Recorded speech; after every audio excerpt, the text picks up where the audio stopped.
बावलों अर्थवाइट्स episode 2 drop हो चुका है एंड MGM प्लस वालों ने वाकई में दिल लूट लिया। गजब कंटेंट लाते हैं। This is the real survival show जहां एक ह्यूमन अपनी लाइफ कैसे स्टार्ट करेगा एंड ह्यूमन सिविलाइजेशन की तरफ कैसे बढ़ेगा, सब कुछ देखने को मिलेगा।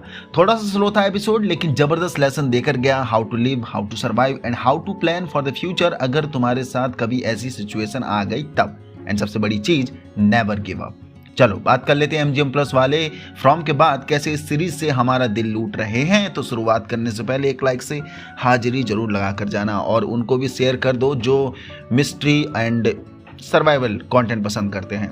तो एपिसोड 2 वहीं से शुरू होता है जहां एपिसोड 1 खत्म हुआ था। अपना उस घर की तरफ निकल जाता है जिसकी चिमनी से धुआं निकलता है और वहां जाके मिलता है एक न्यू सर्वाइवर से जिसका नाम एमा होता है। और वो दोनों अपना अपना सर्वाइवल स्टोरी अपने बारे में बताते हैं एक दूसरे को। देन एमा के घर में ही इस एक रात रुकता है, गुजारता है, जहां इस एंड एमा डिसाइड करते हैं कि इसके घर में ही रुकना चाहिए क्योंकि इसका घर काफ़ी बड़ा है और वहाँ सर्वाइवल के लिए बहुत सी ईजी हेल्प अवेलेबल भी है। एमा शिफ्ट कर जाती है इसके घर पे और वो दोनों अब अपनी लाइफ स्पेंड करने लग जाते हैं। जहां हमने देखा इस फांसी का फंदा भी लटका के रखता था। जस्ट एमा मिल गई वरना इस भी मरने ही वाला था जस्ट, क्योंकि 1 साल तक बिना किसी ह्यूमन को देखे अकेले उसने पूरा 1 साल काटा है। और बस फिर से हंसी खुशियों के दिन वापस आ गए इन दोनों की लाइफ में। दोनों फ्यूचर सर्वाइव के लिए और फूड इकट्ठा कर लेते हैं फूड स्टोर से। एंड बाबा जब एक मर्द और औरत एक साथ रहेंगे वेयर जहां कोई भी इंसान नहीं है दोनों के अलावा जिंदा, तो दोनों के बीच में करीबियाँ बढ़ेंगी और जहाँ करीबियाँ बढ़ेंगी तो हार्मोन लोचा भी होगा और हार्मोन लोचा होगा तो दोनों एक वार्म एंड हॉट इंटीमेट करते हैं। एंड ये सीन देखकर आपके पैंट में जरूर तंबू बन जाएगा क्योंकि फुल 18+ न्यूडिटी देखने को मिली है।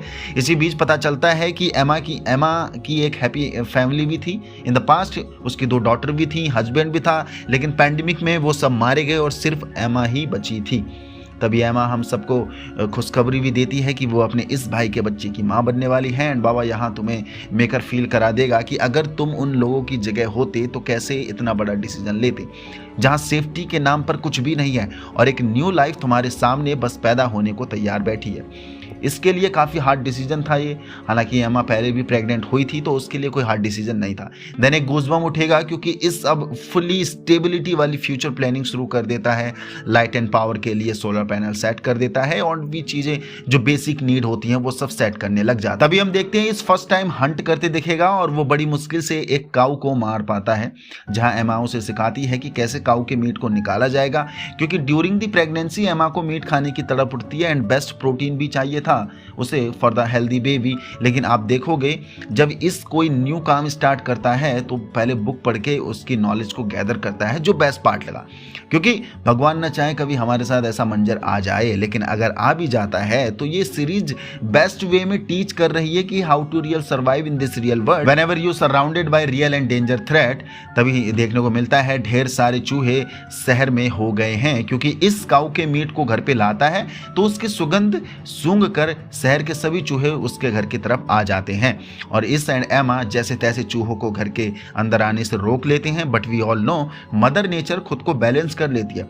एंड चूहे हैं तो वहाँ ढेर सारी बिल्लियाँ भी हैं। बिल्लियाँ आकर चूहों को बड़े चाव से खाती हैं और उन्हें खत्म कर देती हैं। एंड यहाँ होती है एक और कैरेक्टर की एंट्री जहाँ पूरे एपिसोड में सिर्फ एमा एंड इस ही देखने को मिले हमें।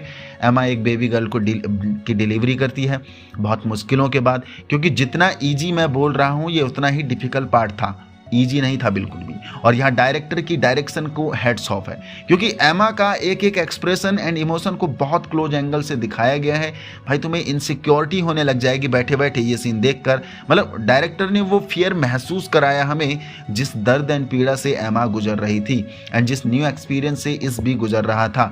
भाई बहुत ही पावरफुल सीन था ये, रोंगटे खड़े कर देगा क्योंकि एक्चुअल डर लग रहा था कि बेबी मर गया तब क्या होगा, या फिर कहीं दोनों ही मर गए एमा एंड बेबी गर्ल दोनों, तो फिर क्या होगा, फिर इस अकेला हो जाएगा and then new start.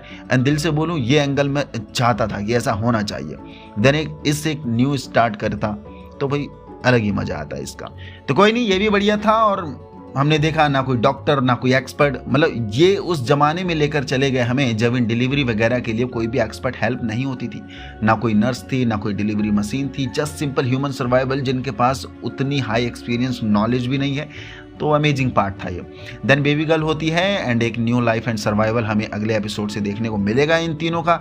Last में एमा एक वॉल पर अपने घर का एड्रेस भी लिख कर आती है कि survivor meet them there, and last में एक सस्पिशियस कैरेक्टर अपीयर भी होता है जिसकी सिर्फ हमें टांगे दिखाई दी। अब बड़ा सवाल यह आता है कि ये नया बंदा है कौन आखिर, या होगा कौन?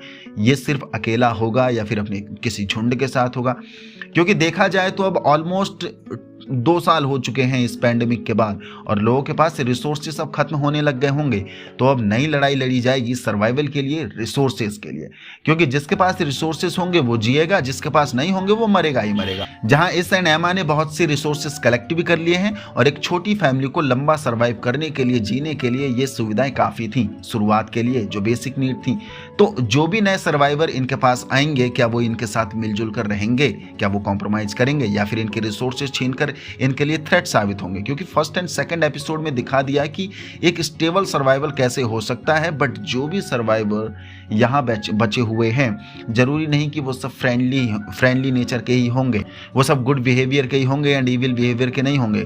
कोई उनमें सेल्फिश नेचर का भी होगा जो सिर्फ अपने बारे में सोचेगा, एंड वो हद पार कर जाएगा खुद को ऊपर बचाने के लिए या खुद को सेफ रखने के लिए, फिर चाहे जान ही क्यों ना लेनी पड़े किसी और की। तो मैं एक्साइटेड हूँ इस पार्ट के लिए, जो मे बी थर्ड एपिसोड से ये रियल सर्वाइवल देखने को मिल सकता है। क्योंकि after the pandemic there is no serious threat जो बिल्कुल जानलेवा हो, और अब तो कोई लॉ भी नहीं है, कोई पुलिस नहीं है, कोई पॉलिटिक्स नहीं है, मतलब कोई भी हमें बंदिश है या फिर लिमिटेशंस नहीं है। इंसान कुछ भी कभी भी कैसे भी कर सकता है। तो यहाँ जो पावरफुल होगा वही राज करेगा और अपना हुक्म जमाएगा। जस्ट लाइक ओल्ड टाइम, जो पावरफुल होता था उसी के हाथ में सत्ता होती थी और सबको अपने इशारों पर नचाता था। तो उम्मीद करता हूं मैं कि मेकर ये सब कुछ हमारे लिए आगे इन फ्यूचर बचा के रखा होगा एक सेफ जोन में। और थर्ड एपिसोड में जो हैप्पी लाइफ एमा एंड इसकी देखने को मिली हमें, यानी सेकंड एपिसोड में, इसमें एक लेवल अप का थ्रेट हमें देखने को मिल सकता है। और ये सारी चीज़ें हमें एहसास करा के जाएंगी कि इतना ईजी नहीं है बाबा, जो सब कुछ हमें अभी तक इजी लग रहा था फर्स्ट एंड सेकंड एपिसोड में।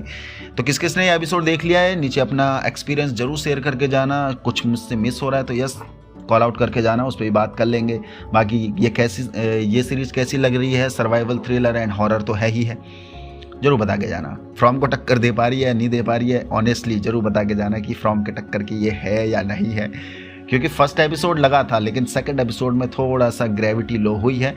हाँ, थर्ड एपिसोड दमदार आता है तो उस ग्रेविटी को ये मेंटेन कर सकते हैं, बैलेंस कर सकते हैं, जिसके लिए मैं तो खैर एक्साइटेड हूँ। आप लोग कितने एक्साइटेड हैं नीचे कमेंट से जरूर बता के जाना। बाकी जिसने भी टेलीग्राम चैनल ज्वाइन नहीं किया है ज्वाइन कर लो, वहाँ आपको ये एपिसोड मिल जाया करेगा। क्योंकि इंडिया में ये अवेलेबल नहीं है, बहुत मुश्किलों से, बहुत जुगाड़ वगैरह लगा कर इस एपिसोड को लाया जाता है। तो yes, join my Telegram channel. बाकी वीडियो कैसी लगी नीचे कमेंट से जरूर बता के जाना। यहाँ तक पहुँच गया तो उसका मतलब वीडियो पसंद आए तो लाइक कर दीजिए, नया हो तो चैनल को सब्सक्राइब कर दीजिए। जय हिंद।